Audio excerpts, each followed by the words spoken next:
21 acres in Woodinville, Washington. My name is Becca Jordan. We have a 21-acre agroecological farm and LEED Platinum certified education center where we have conversations about climate change. Come learn, eat, and grow with us. I'll say this all the time, but we kind of live and die by the cover crop. Today I'm talking to Anthony Reyes, the farm operations lead at 21 acres. Anthony is an active member of the Washington farm community. He comes with over a decade of experience in crop production across the West Coast. Most recently, he worked in Santa Cruz, California, where he managed the Homeless Garden Project farm.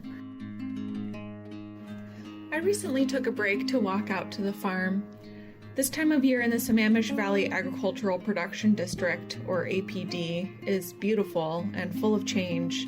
Flowers first appearing, then disappearing to give way to fruit, crops going into the ground, and of course, record-breaking heat waves that make us remember winter fondly.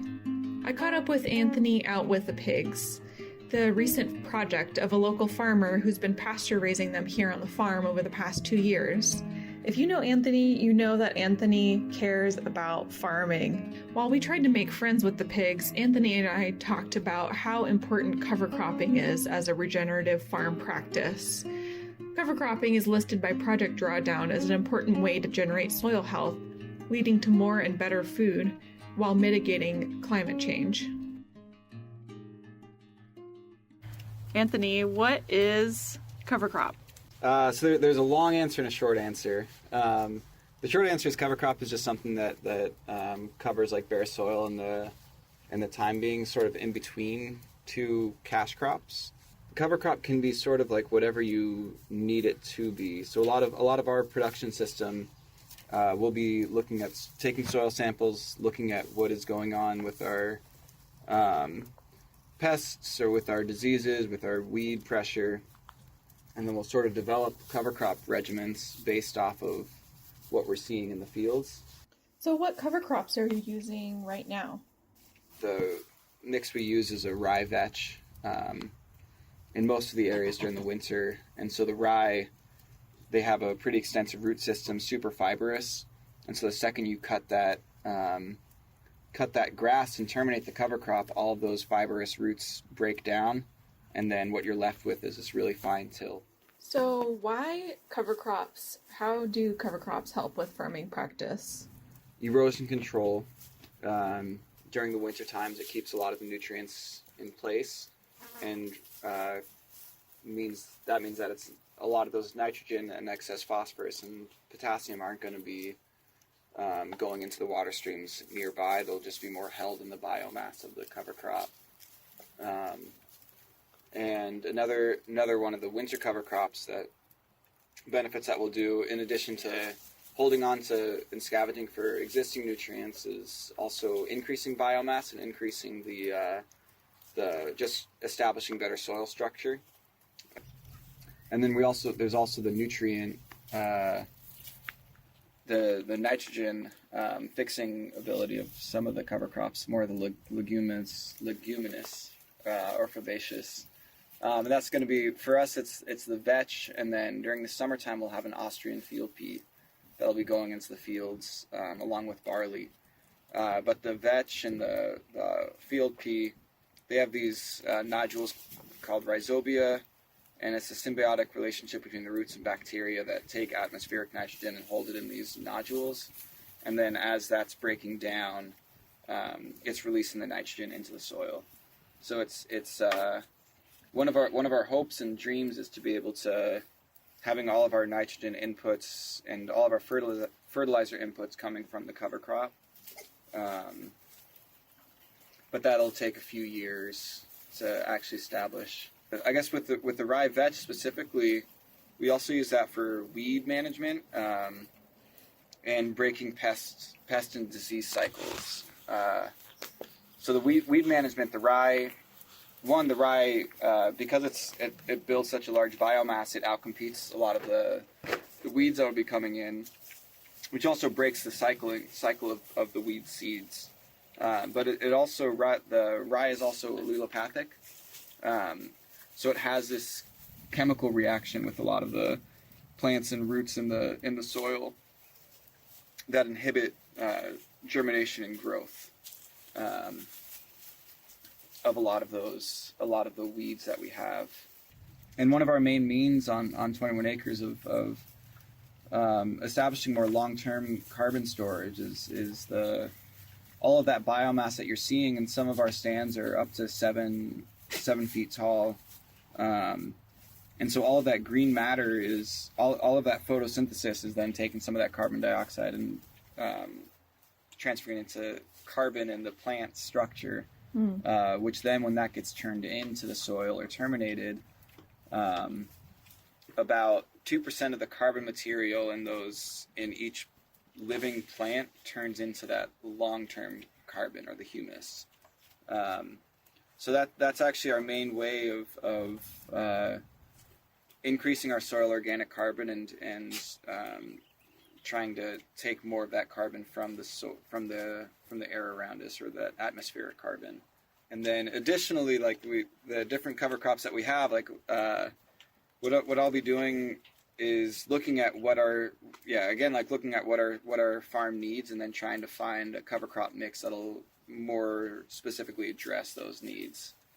So what's kind of one example, you talked about the Rye Veg mix. What's one example last year when you were looking at our soil needs and you said you were able to identify that cover crop as a good way to manage our soil needs? So what were you looking at when you made that decision? Just for establishing the farm, because I think that's also an important thing, is like a lot of the farm is getting either established or reestablished after going fallow and having just noxious weeds take over. So a lot of what we were trying to do is have as much biomass in the mix as possible. And so then if we're looking at like a barley field pea mix, then we're looking to go heavier on the barley, so we're having more of the weed competition, and or on the rye veg, like last winter we went 90% rye, 10% veg to try to break some of these weed cycles. That biomass helps with the weed suppression. Yeah, but in the future, like this next year, in some of the areas we're going to maintain that ratio. And then in other areas where we've gotten the cover crop more established and gotten our fields more established, we're going to be switching to about 10% rye. Because that's when you're talking about like a large stand, that's really all you need of like a cereal grain in a cover crop mix to provide that the structure for the vetch or the peas to climb up. In terms of just carbon sequestration, carbon capture, is there a best cover crop for that? Does more biomass mean more carbon capture? Yeah, I'm not sure if there's like a one that's better than the other for carbon capturing. I guess it would be the one that's building the most biomass in it.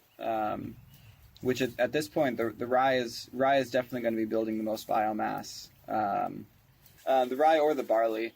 The barley is we use barley in the springtime, in the summer, because rye doesn't put up with the higher heat, and barley's really pretty well suited for that.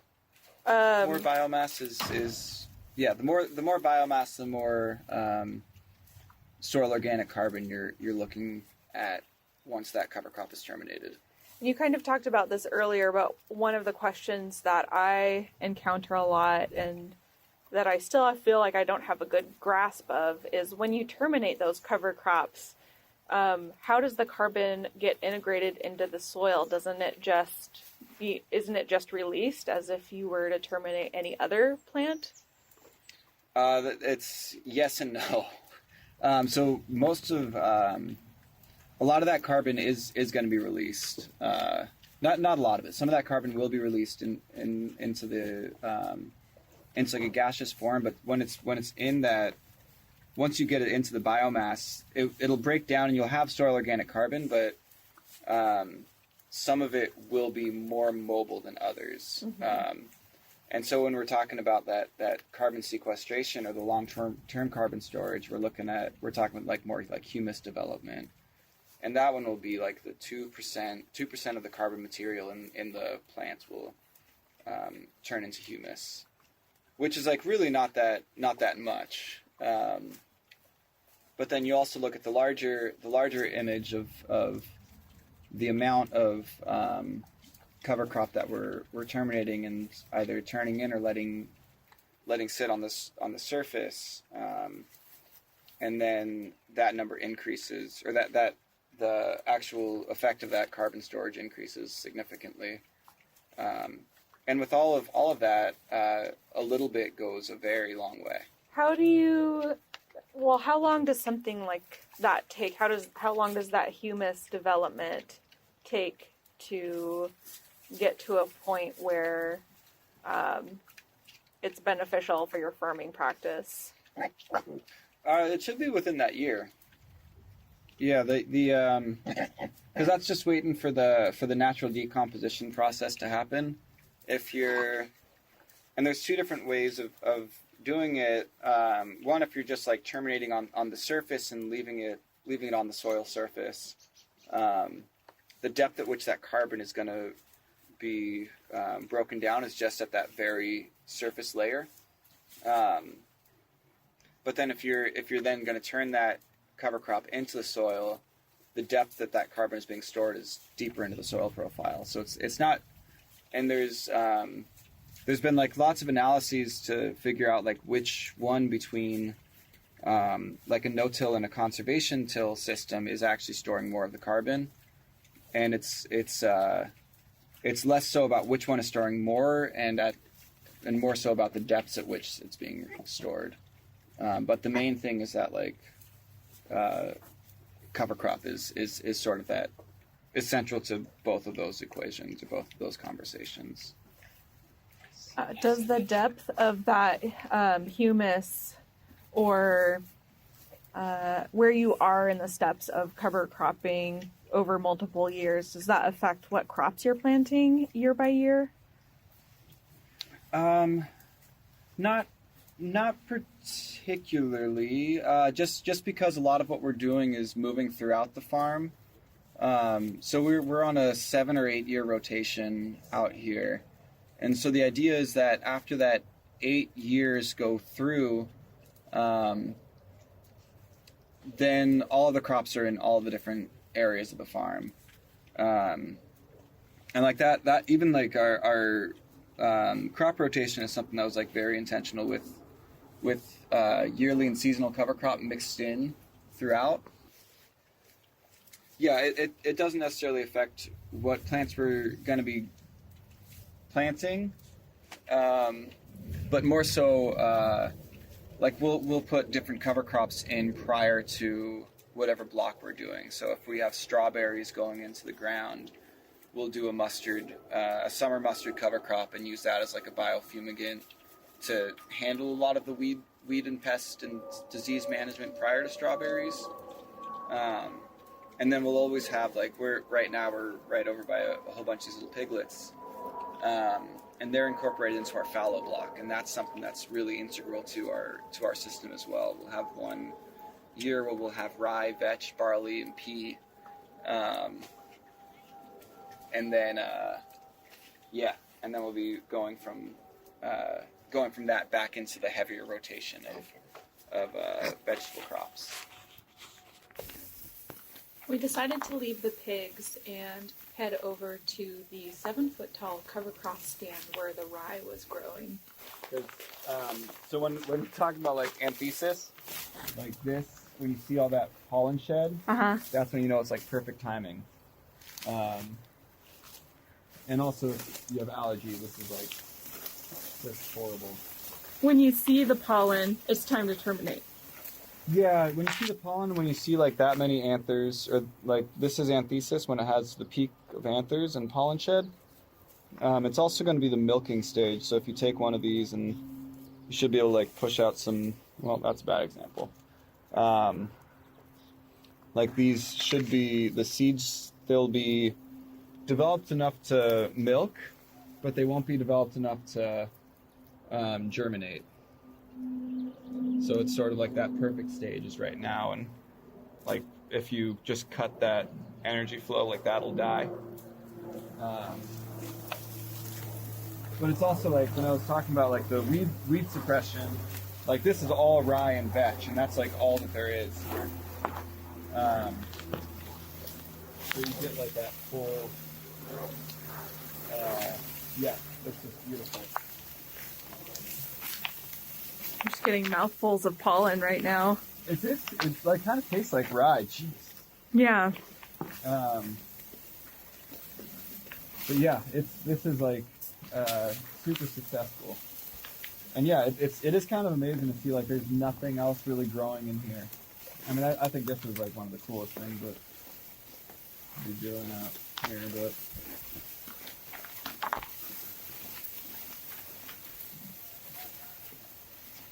Like the also longest path through the, that took a really long time to go 100 feet. You had mentioned that not every... I'm covered. Look at my phone. Oh my god, that's so cool. I'm covered in it. You'd mentioned that not every farmer uses cover crops, despite all the benefits of cover crops. So what are some of those barriers to farmers using cover crops on their property? I would think the three biggest are timing, monetary restrictions, and equipment. Because like cover crop to let it finish like the rye there, you're really looking to be taking a part of your land that you could be profiting off of throughout the year and taking it out of production, and putting into something that's going to be benefiting your soil, which like is profitable in the long term, but it's difficult for a farmer to, when they're working off such a small profit margin, to then say like, okay, well we can take this out of production and put it into something that we're not going to be getting any I guess it would be like immediate cash return off of.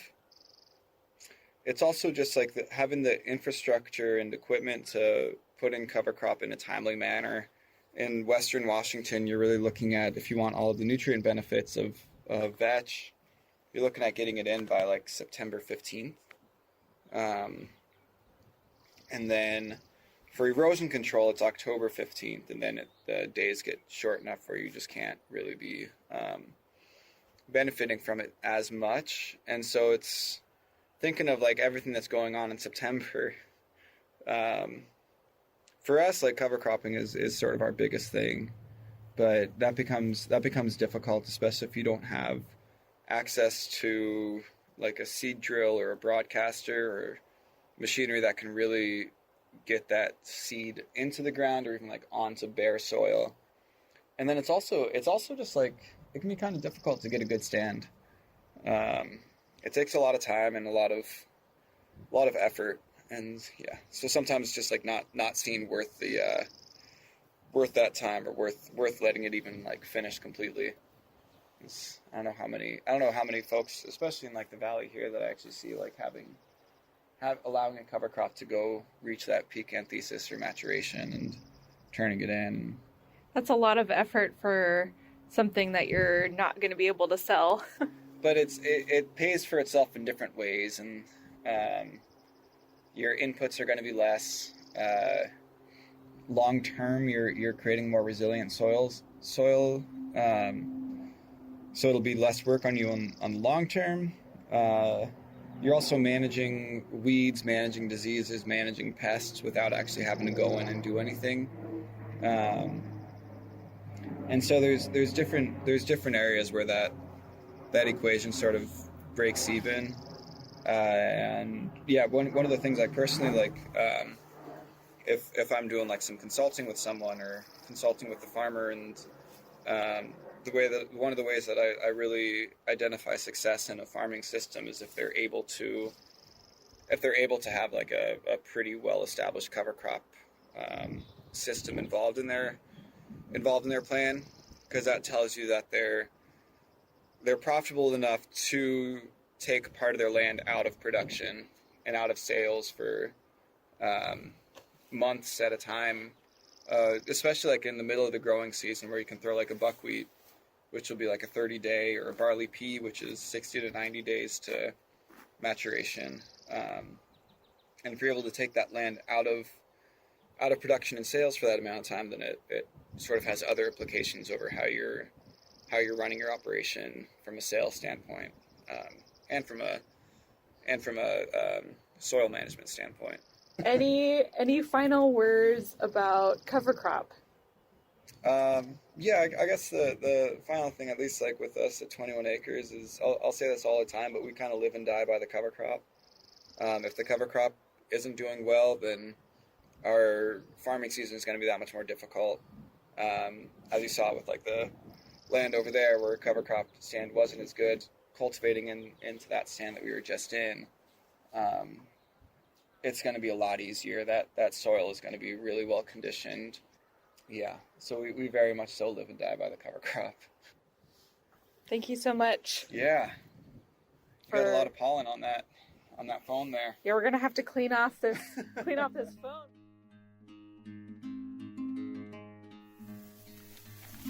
Thank you for joining us as we talked about cover crops today. If you're curious to learn more, you can visit our website, 21acres.org. Thanks for listening. We hope to see you again soon.